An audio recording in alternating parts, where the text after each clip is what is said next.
Pradžioje lėmė susikaupimas, manau, pataikymas savo metimus. Šiek tiek nesusikalbėjom gynyboje, to pasiekoje ir neapsigynėm, bet manau, viskas gerai. Pats labai galingai pradėjai rungtynės, po to šiek tiek stabtelėjai, galbūt prisitaikė varžovai prie tavo žaidimo, ar kaip? Nežinau, pradžioj įsimečiau ir tritaškį, ir pataikiau savo metimus. Taip, o po to žaidžiau dėl komandos ir kiti žaidėjai pataikė, tai teko aš biškai nepataikė ir viskas. Prieš rungtynes treneris turbūt akcentavo, kad Kretingos komandos priekinė linija yra susilpnėjusi, kad neturi tiek daug žaidėjų rotacijai, tai ir bandėte žaisti turbūt daugiau per aukštus žaidėjus?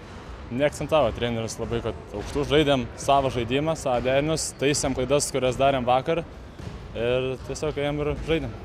Na, Kretingos komandoje buvo aukščiau už jūs, šiek tiek dabar aplenkėte juos, džiaugiatės dėl to ir žiūrite į priekį, galvojate galbūt apie aukštesnės vietos turnyrinė lentelė? Aišku, džiaugiamės, bet tačiau RKL lyga yra labai lyga ir visas komandas kėlė tik keletą pergalių, tai reikia tiesiog susikaupti ir toliau dirbti ir toliau kovoti.